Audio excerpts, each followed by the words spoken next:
Yo, I told you guys it wouldn't be very long till I was back. So hopefully we get pretty far and you guys enjoy this episode of Please Be Happy. Shall we pick up where we left off? Right. I promised we would help the kid. So let's go to the kid.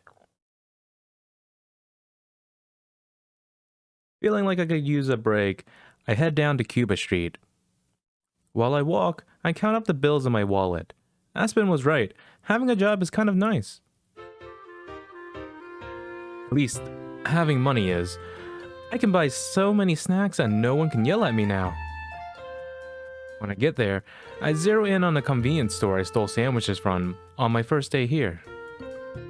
I browse through, grabbing anything that looks good, and carrying it up to the front where I dump everything onto the counter. All of these, please. Are you having a party or something? Dude, I went to, Ooh, I'm not about to out myself on the internet, but I went to a store once, and I bought a bunch of stuff. And the employee there asked me the same thing, and I was like, no, they're for just me. Shut up. Let me live. Nope. It's all for me. Yeah, mijo. The impressed-looking employee fills up my plastic bag with my bounty. Chips and candy and sandwiches. Now, to find somewhere to enjoy these. I don't want to walk all the way back up to the library, but all the benches around here are full. I carry my bag up the street and then down another, and another. Eventually, I reach a place I've never seen before. A large brick entrance looms over me with a wide open black gate. People are going in and out freely, so it must be okay. It's not breaking and entering if everyone's doing it, right? As soon as I step in, I'm surrounded by plants. There's green in every direction. I don't have to walk for very long before I find exactly what I'm looking for. A nice, quiet bench in the shade of a couple of trees. As I'm walking over, something suddenly flies past my face. At first, I think it's a bird or a piece of cloth caught in the wind. But after a second, I realize it's a fabled, one that seemed kind of familiar. It drifts away without stopping and floats in the opposite direction from me. I go and sit down, unwrapping the snack bar that I bought and taking a big bite. While I'm munching, a bug starts to buzz around my head. I wave it away a couple of times, but it keeps coming back. What is it with things getting in my face today? No matter how many times I swat at it, the bug doesn't give up. Finally, I go to knock it away, and totally by accident end up catching it with my hand instead. I can feel it buzzing against my palm as it flies around, trying to find a way out. It's not exactly pleasant, and I'm not sure what to do with it. If I just toss it in the bushes, it'll just come right back. Can I have that? A voice from behind almost startles me into letting the bug go. I spin around to come face to face with a fabled that flew by a couple minutes ago. Just beneath him is a kid. Have the bug? Yeah, it's for my collection. The boy holds up a book with some pictures of other bugs on it. I've got almost all the bugs on this page. That's the only one left. Suddenly, I remember where I've seen both him and the fabled before. On the pier, hiding from his mom a couple of days ago. I think his name is Tommy? It took me a bit to recognize him since he wasn't pouting. Mom won't let me keep bugs because she says they're dirty, but Dad doesn't mind. So, can I have it? Please? He pulls out a little jar from one of his pockets and opens the lid. Well, that solves my problem, I guess. I dump the bug into the jar, and Tommy quickly shuts it. Thanks! Kirby and I were tracking this one all day. The fabled bobs up and down in agreement. At least, I think it's agreement. All three of us turn at the sound of footsteps as someone else approaches us. My private spot has filled up pretty fast. Hi, bud. You catch anything good yet? Dad! Look what this lady caught! Tommy runs up and shoves the jar in the man's face. He takes it and inspects the bug inside. Oh, looks like a big one. Did you say thank you? Yeah, Gerby did too. Oh, is that what it meant when you bobbed up and down? Both Tommy and his dad stare at me like I've just said something crazy. I take an instinctive step backwards. You mean that... You can see Gerby? You mean he's real? Oh, that's right. I remember this from the last time. No one except Tommy can see Gerby. Tommy and me, apparently. Yeah, he's floating right there. He has a purple flower on his head and on his sides. I point to Gerby. Although the little fable doesn't have a mouth, its eyes crinkle up in a way that makes me think he'd be smiling. Wow, she can really see him! See, I told you he was real, told you! Tommy's dad whistles in wonder. You sure did, kiddo. He turns to me. Not sure how you did it, but you're the first person I've met who's been able to see Gerby. I've heard lots about him, of course. My name's Elijah, by the way, and I'm a reporter for one of the local papers. Mind if I ask you a couple questions? No. I just wanted to eat a snack in peace. I'm being asked to do an interview. My discomfort must show because Elijah waves a hand, just like when I was trying to wave the bug away. It's fine, it's fine. Forget I asked. Didn't mean to put you on the spot. I'm just not very good at talking to people. No worries. Thanks for helping Tommy catch that bug, though. Beats me having to do it. Sure. It was kind of an accident, though. Hey, an accident doesn't have to be a bad thing. Me and Tommy should probably be heading out, though, or his mum's gonna be upset with me. Oh, and Gerby.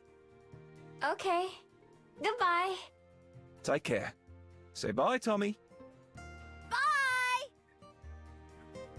Elijah takes Tommy's hand and leads him back out the gate. Holding Tommy's book in his other hand, Tommy carries the bug in a jar, peeking in to check on it every few steps. Only Gerby stays behind, orbiting around my head a couple of times before bouncing up and down. Then he floats off in the same direction as the other two. When I'm finally alone, I sigh with relief. At long last. I enjoyed the snacks that I bought earlier, and when a bug shows up and starts flying around me, I just leave it alone. I'm not taking any more chances.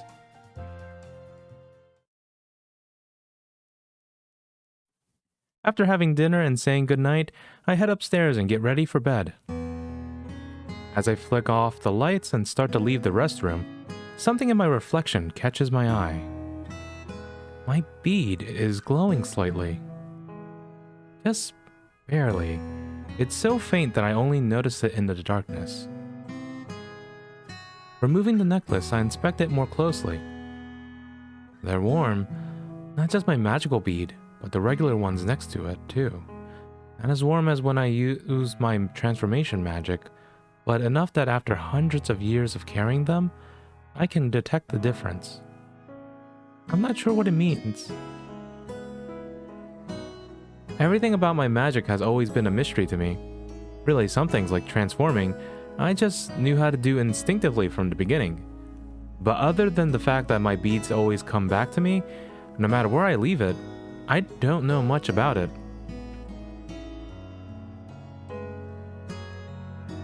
Returning to my room, I brush my hair to the side and put the necklace back on. I don't have to wear it when I sleep, but it feels more uncomfortable not having it on. Like something's missing. When I climb into bed, I pull the covers up to my chin like always. Rather than transforming, I just lay there, staring at the ceiling. Tomorrow is my first day of work. Wait, how have you been getting paid? Is she just paying you to be around? Man, mijo, you are living the life. Never in a few hundred years had I expected that thought to ever cross my mind. Laying here, in the place that I've started thinking of as my home, the idea doesn't seem that scary. I'm a bit nervous, but I'm excited too. Maybe I'll be really good at it. It'd be nice to be good at something other than thieving. As my eyes begin to get heavy, it occurs to me that usually I'd have changed into a fox by now. Except for the first night when I was too tired, I've spent all my nights here in that form. But tomorrow, I'm taking another big step into people life, so it feels more appropriate to stay this way. Rolling onto my side, I face out the window as I let myself succumb to sleep, with the gentle warmth of my beads against my neck.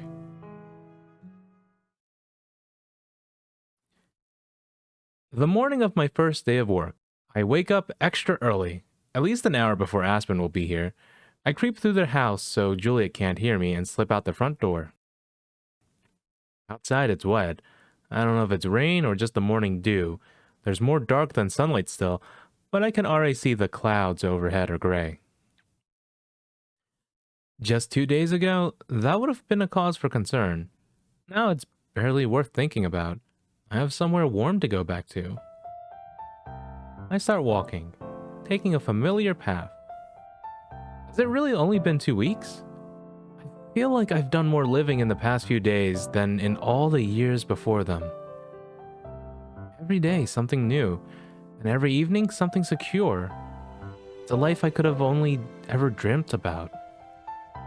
It scares me how fast I've slipped into it.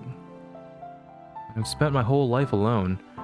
I've devoted my entire existence to keeping it that way.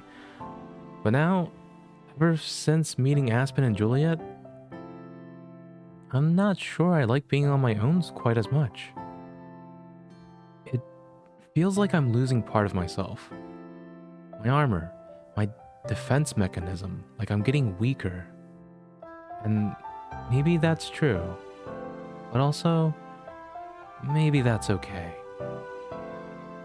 Maybe it's okay to just let myself be a little more vulnerable. Just a little.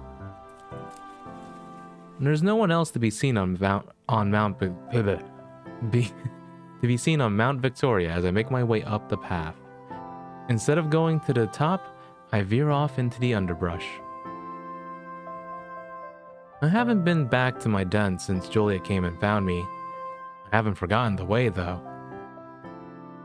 All the rain since then has done a number on the den. It's barely recognizable, since most of it collapsed into mud. In other words, it hasn't changed much since the last time I've been here.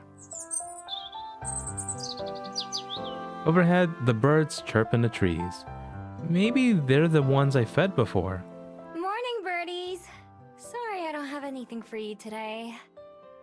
It doesn't stop them from asking. Half-heartedly, I try to scooping away some of the mud from the mouth of the den, but more just slides down, erasing my progress.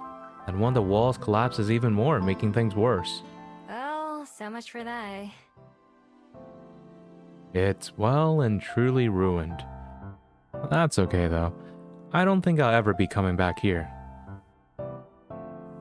Just 2 days ago, this was all I had. Now it doesn't feel like anything. And maybe that's okay too. I turn, about to head back to the main path, when there's a rustle of a branch and something comes out of the bush. She walks confidently. For a fox, she trots right out of the bushes and crosses in front of me, then freezes mid-step. Her fur is pure silver, except for a patch of black across her face and paws. We lock eyes. Instinctively, I can feel myself prepared to transform so I can greet her as a fox, but I hesitate. Is that still my place? I'd be lying if I called myself a fox now. At least, fully. I relax, not having noticed how tense I was. My beads also go cold, although they barely started to heat up. Hi there. I say as a person instead, same as when greeting the birds. At the sound of my voice, the fox turns tail and runs. She doesn't give it a second thought. 1 second she's there, and the next, she's almost out of sight. I can feel a pull in my chest telling me to run after her. I'm sure I could still catch her if I tried. Of course I don't. I'm not the kind of person who goes chasing after foxes anymore. Instead, I watch her disappear. It doesn't take long. Not even the grass rustles behind her. I'm sure I'll still transform into a fox in the future. Whoopsie. Once again, I've relaxed too much.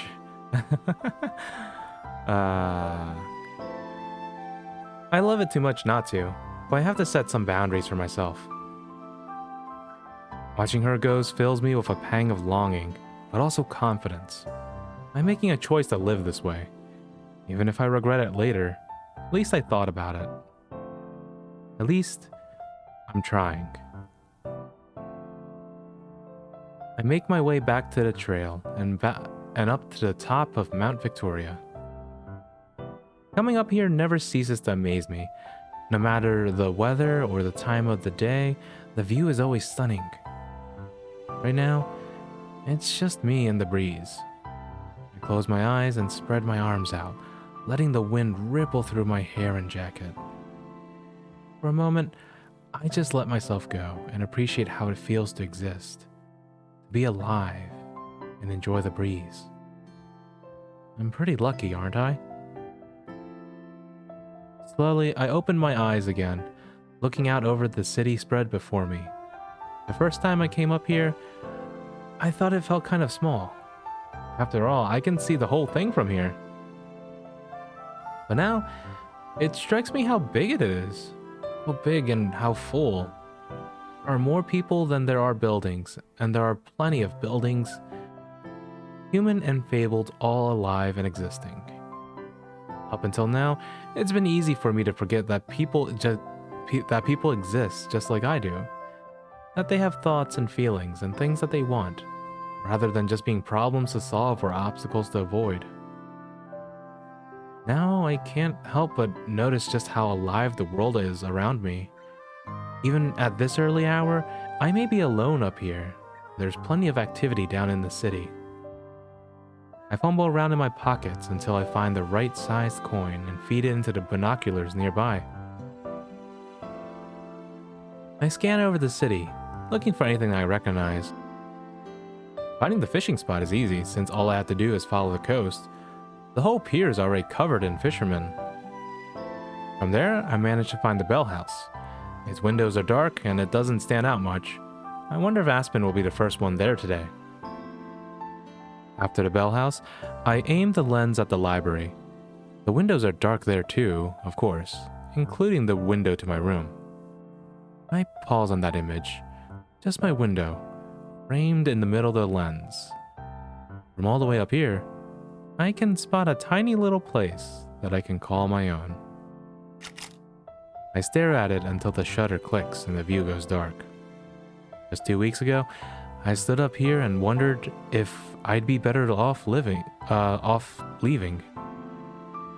I'm glad that I have an answer to that now. I turn around and begin the long walk home. The library is still dark when I get back, but I can hear the low murmur of conversation from the kitchen. As I step through the doorway, I find both Aspen and Juliet already seated at the table, waiting for me. Breakfast is already cooked too. There's a lot more food than usual. Ah, Miho, welcome back. There you are! We were wondering where you'd gone off to. Morning! Just went out for a walk. Sorry if you thought I ran away again. Aspen shakes her head, pouring herself a cup of coffee as I sit down. The thought crossed my mind, but I didn't really believe it. You've got a big day today, right? You can say that again. Went on my walk just to clear my head. I hope you're excited too. I'm happy for you, even if I am a teensy bit jealous. Aspen spoons a tiny scoop of sugar into her coffee and stirs it. Wait, is that how you're supposed to do it? I'll have to remember in case Juliet ever makes me drink tea again. A teensy bit of jealousy is a good motivator to work even harder myself. Actually, about that... Juliet, you had better not be about to offer me a job. Rather the opposite. I have a favor to ask. Just for today, do you think you could assist Miho as she gets her bearings? It's getting near my bedtime, and while I'm sure Miho would be able to handle herself, I imagine a helping hand would make things easier. That is, assuming Miho doesn't mind. Of course not. Both of us look at Aspen expectantly. She bites her lip and tries to hide her smile behind her cup of coffee as she takes a sip. Well, I suppose I could spare the time. Great. But what about the Bell House? You didn't get fired, did you? They'd go out of business the day they fire me, and they know that. But I enjoy how that's your first assumption.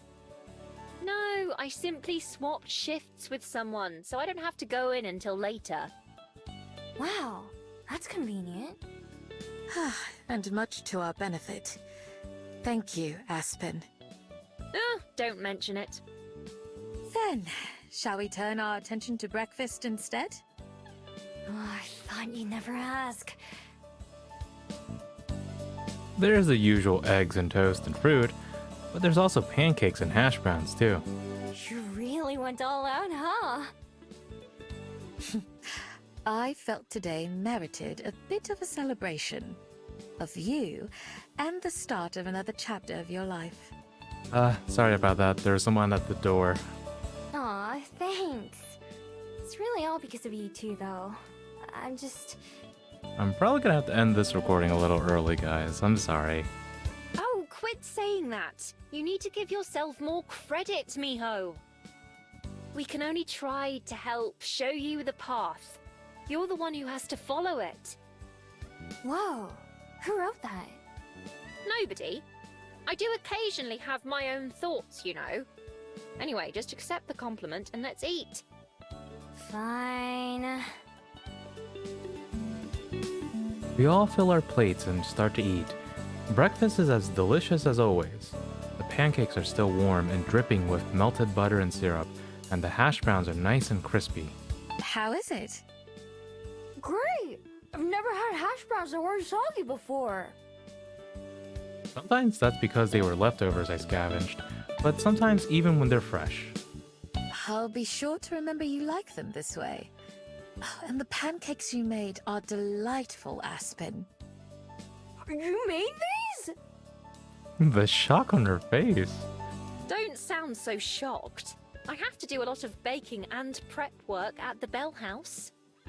They're really, really good.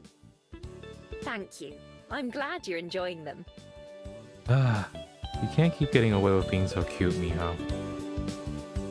As tasty as they are, there ends up being more food than I can eat. I force myself to finish the pancakes, even though I'm full by the time I'm halfway done with them, because I don't want Aspen to take it personally. But eventually, I have to throw down my fork in defeat. Did you get enough to eat, Miho? More than enough. I think I'm set for the rest of the day. I'm sure you'll feel differently by lunchtime. And there's no greater compliment to the cooks.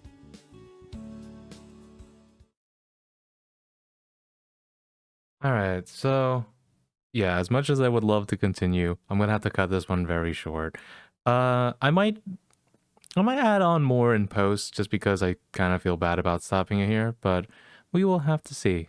If I don't add more, well, thank you guys for watching, and I hope you guys have a great holiday. Bye-bye!